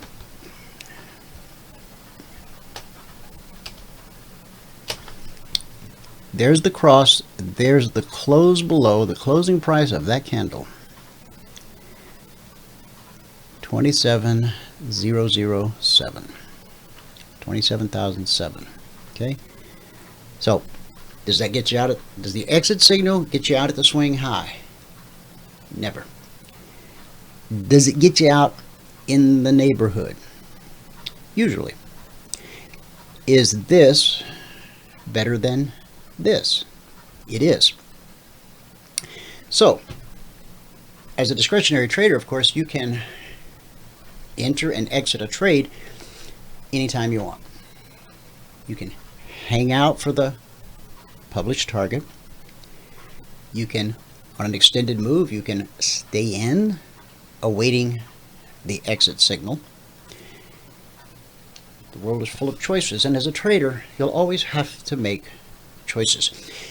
This is why, these trading strategies and these black boxes and all the indicators and oscillators and everything else are so popular, because given the choice of having to make a decision and not having to make a decision, and I don't know if that speaks well to the human condition or not, but most of us would rather not have to make a choice. Because if we make a choice, we have to own the results. If we don't make a choice, then we have somebody to blame when it doesn't work out.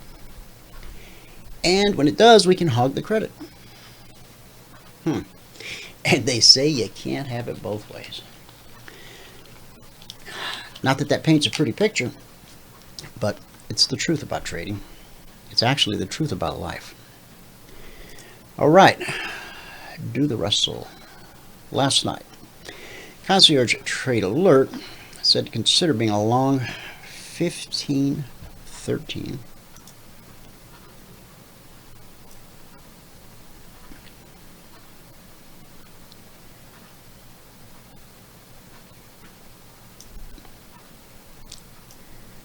There's 15, 13.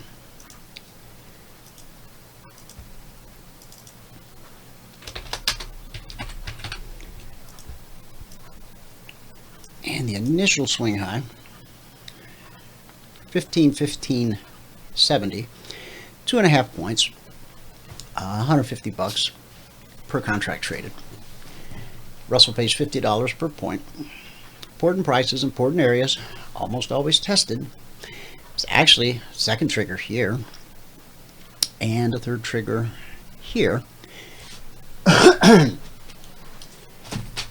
And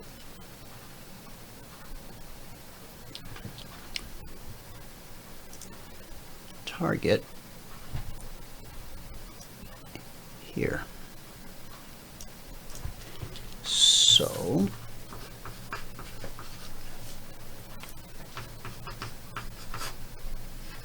yeah, that's me with a number 2 pencil. I'm a simple guy. So that's 16 points from the entry to the target. Alexa, 16 times 50, please.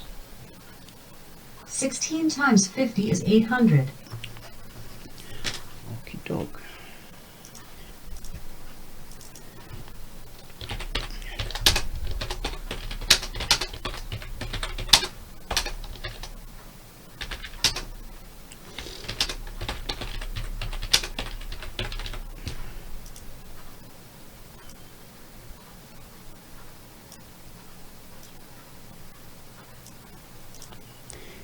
$13 up to the target.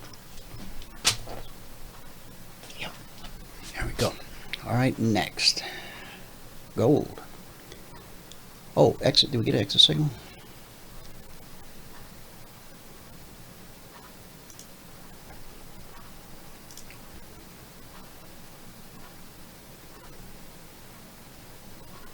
Not yet. We have crossed. If this candle were to reverse, it's got 9 minutes left in the life of this 30-minute candle. If it were to reverse and close below the step line, that would be the exit signal, the closing price. If it stays green, however, the step line is going to follow it higher, and then we'll need another cross. Okay. Okay, gold. Gold. Serving short 14.91. Right there.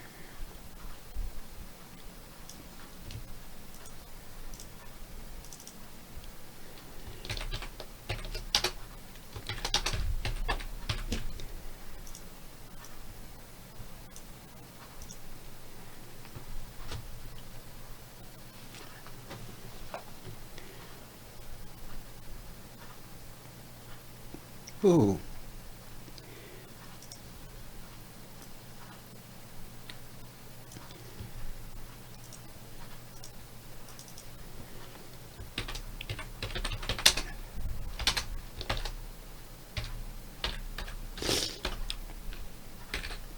Target $1,000 per contract traded.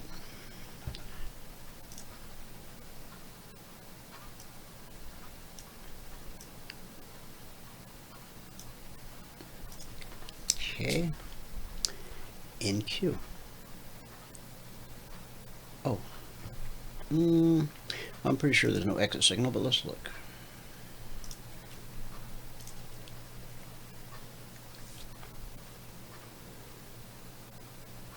Okay, now this would be the reverse because it's a short.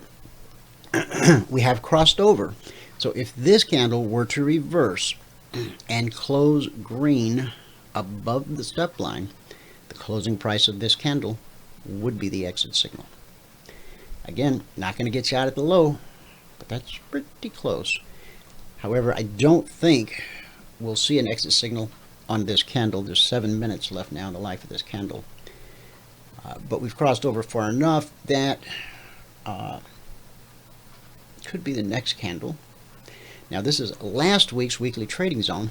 If it continues to serve as good support as it has, just like on this run up yesterday, good resistance. We traded, now again, this is last week's zones. Partners and passport holders, they got the new weekly trading zones yesterday morning, 6:15 a.m. Eastern, either in their inbox or in the private Telegram channel.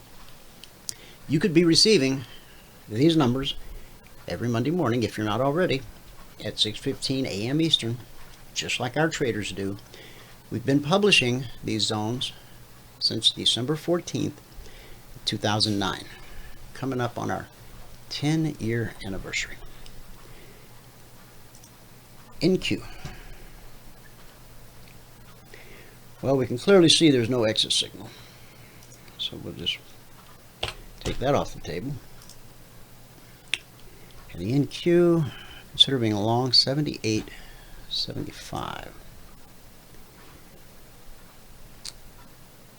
And the alerts came out last night at 6:15 p.m. Eastern.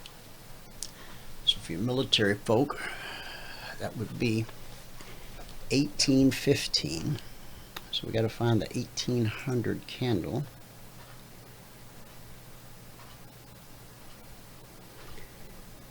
Is that it? Oh yeah, see there's a little gap last night because we're in earnings season. So it was during the life of this candle that the Concierge Trade Alerts came out. And the number we're looking for is 78.75.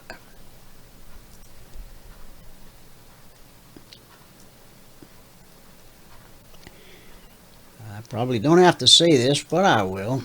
Important prices, important areas are almost always tested.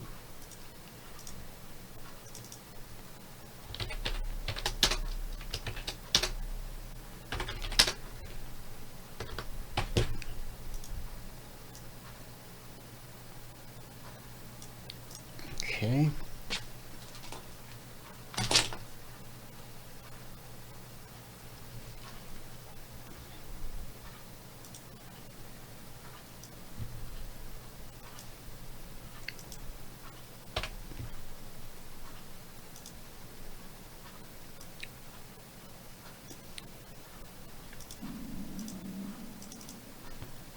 And if you heard that, yes, that was my stomach. I haven't eaten yet.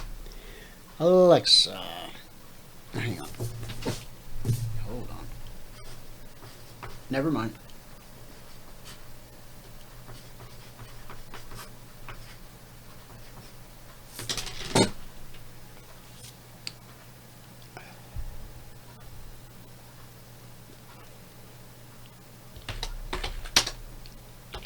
Boy, that's been a popular number today. From the entry at 78.75 to the target, $800 per contract traded. Now we know we don't have an exit signal yet. We just looked at that. We triggered and we triggered again and we triggered again and we trigger. And we put in a high. Let's see. Alexa, 79.65 minus 78.75. Guess that's 90 points. 90. That's $1,800.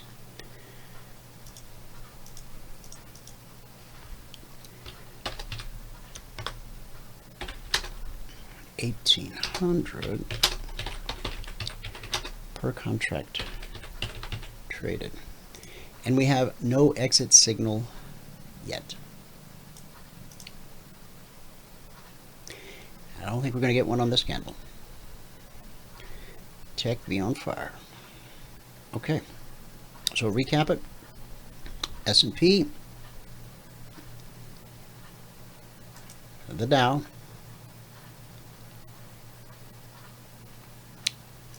the Russell, gold, NQ, oh, and crude. We didn't do crude, but we will. Okay.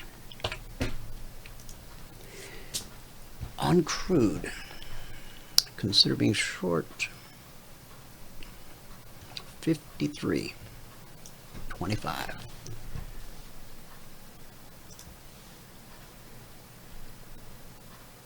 That's going to be right across here.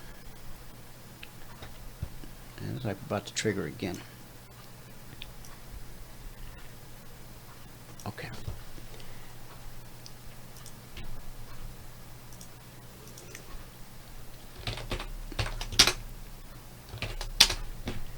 Now, if you become a partner or passport holder, I can't promise you that you'll get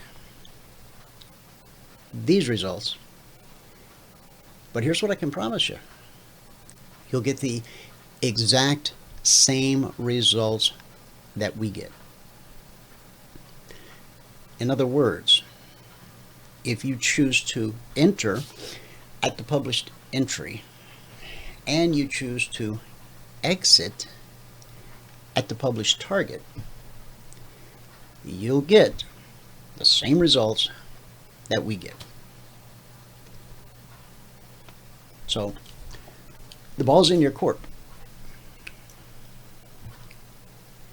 I won't insult you and promise you you're going to make a ton of money, or that I'm going to turn you into the greatest trader that ever walked, or any of that nonsense. I'm just going to tell you the truth. I'm going to show you the results every day, as we've done for years. Okay? As we've done for years.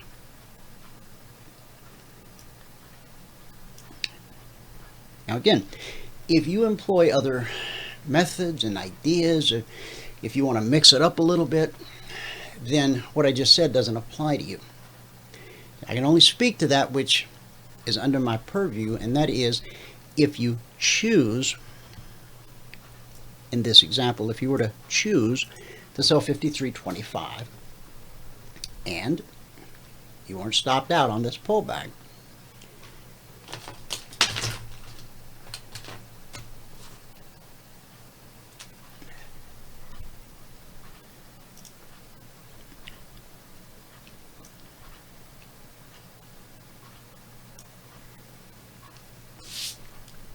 from 53.25 to the target, $450 per contract traded.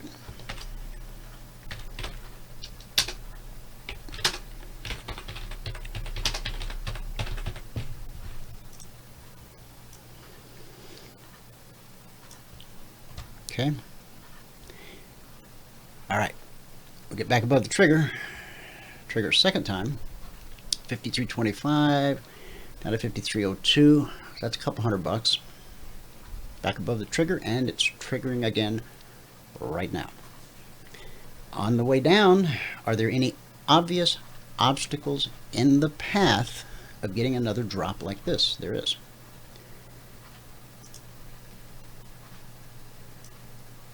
right there. Buyers have shown their willingness to pay this price. Ran it up to here. Here we come again. So the people that were willing to pay the price here, are they willing to pay that price again? Probably. People that missed this move because they thought it was going to be a down day, which it may be, are they going to be willing to buy at this price for a shot at something like that? Yeah, probably. Some of them will. Might they even come in early to make sure they don't miss this one? That's possible too. However, if price continues to fall all the way to this swing low, you should anticipate some buying there. Now, will that be enough to change the balance of power in the order flow? We're printing a red candle. So the balance of power in the order flow right now lies with the sellers. But don't think the buyers have packed it in and gone home for the day, because I don't believe they have. Where are they? I just showed you. There's a battalion at least of buyers right there saying, come on, baby, just a little bit closer. Come on down. Come on down. And they'll buy it. They'll do their very best to push that rock back up the hill, that boulder. And they either will or they won't. If there is enough buyers in the order flow to shift the balance of power, and I know there's a lot of complicated software out there and algorithms and all kinds of magic stuff that will tell you who's in control of the market at any given time. And they'll charge you big money for that stuff. Hint, hint. If it's a red candle, sellers are in control. Green candle, you got it. Buyers are in control. Trading's not easy, friends, but it can be simple. So why does it seem so complicated? Because that creates revenue. I'll be publishing a piece this afternoon that talks about the Emini markets, and really markets in general.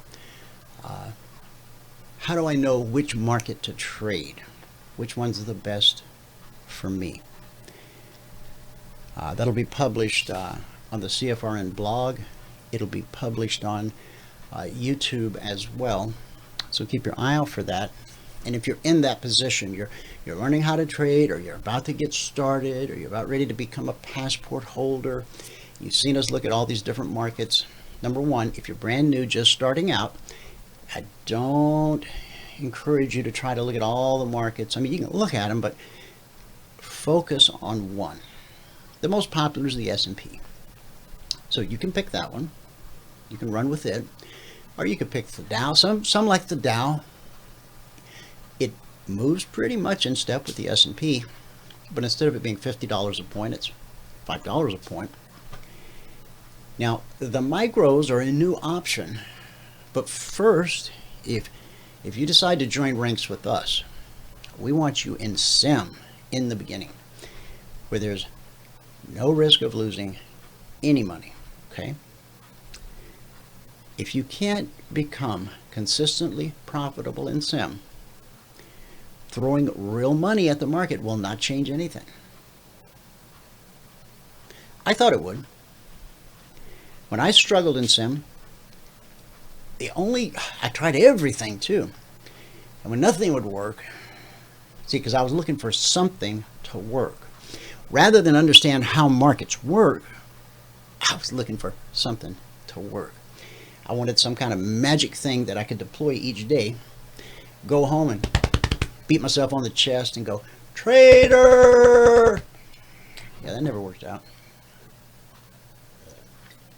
Bruised my chest, but anyway. You want to become consistently profitable in SIM. Now, when you go live, it's going to be like somebody whacked you in the head with a 2x4. Because the first thing you're going to do when you go live is you're going to change the behavior you exhibited in sim. I promise you, you will. No, I won't. Yes, you will. No, I won't. Yes, you will. It's part of the human condition. Your biggest struggle once you go live is going to be to force yourself to behave and make decisions exactly the way you did in sim. See, when you go live and there's real money at stake, you want to be more careful. You want to wait for confirmation. Now, those aren't bad things. They come from a good place. But they just screw up all the work you've done. See, some people go, oh, well, trading a sim, that's just a waste of time. No, it isn't. If you treat that simulator account just like a real account, you're developing a plan, you're building skills and good habits.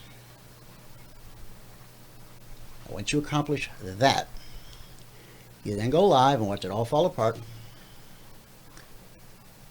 And you call me up and go, what happened? You went live. Well, it happens to everybody.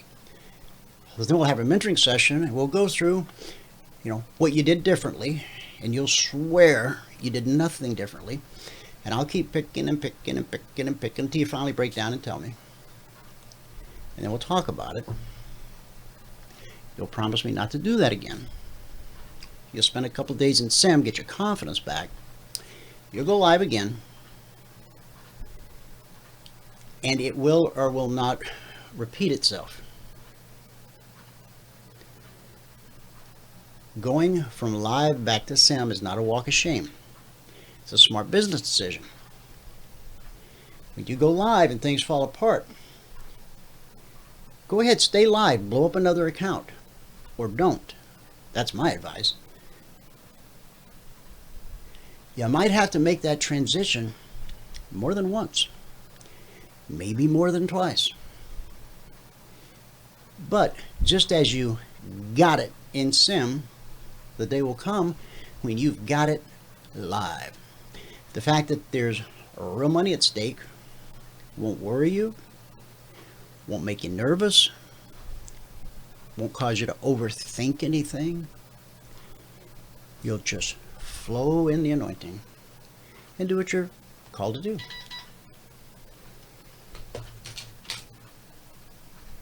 All right. Go to our good word for the day. What do you say? What do you say? You know what the obstacles are overhead from a bigger picture perspective. If the S&P runs into trouble or an obstacle, it will affect the Dow, it will affect the Russell, and it will affect the NQ. And crude and gold to some degree. So keep that in mind. Okay? Not a bad chart to print out and post over your desk. Update it daily. Know where you stand in the bigger picture.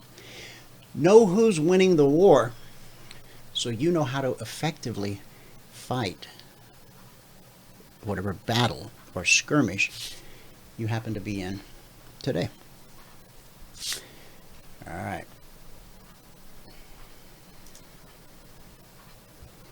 Good word for the day.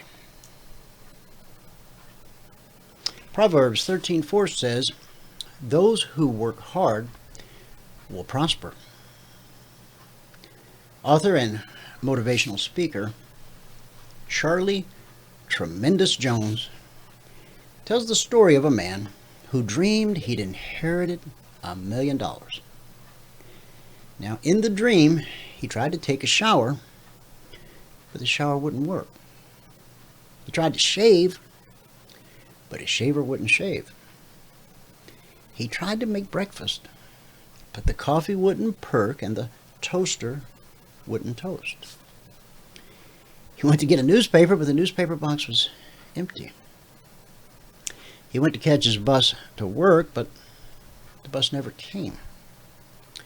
Finally, after waiting an hour, he saw a few people and he said, hey, what's going on here? Haven't you heard? They replied. Everybody has inherited $1 million and nobody's working anymore. Suddenly the man woke up, discovered it was all a dream, and said, "Thank God." So he went and had a tremendous shower, a tremendous shave, a tremendous cup of coffee, the most tremendous piece of toast he'd ever had, while reading, you got it, a tremendous newspaper. Finally, he caught a tremendous bus to a tremendous job. Friend, thank God today for the job he has given you, and put your very best into it. Whether the job is trader, factory worker, mom, dad, preacher, teacher, if God gave it to you, you need to give him your very best. Your position and salary would most likely have been a dream come true for your ancestors. You may not be called to the ministry per se, but if your job affords you the privilege of being a solution to somebody's problem and offers you the dignity of making a difference in life, be grateful, be thankful, be humble. Imagine what your life would be like without it. Lazy people want much, but get little. Those who work hard will prosper. Proverbs 13:4. And that's our good word for the day. Thanks so much for tuning in. Whoever you are, wherever you are, may God continue to richly bless you with his mercy and with his grace. And I'll see you at the bell.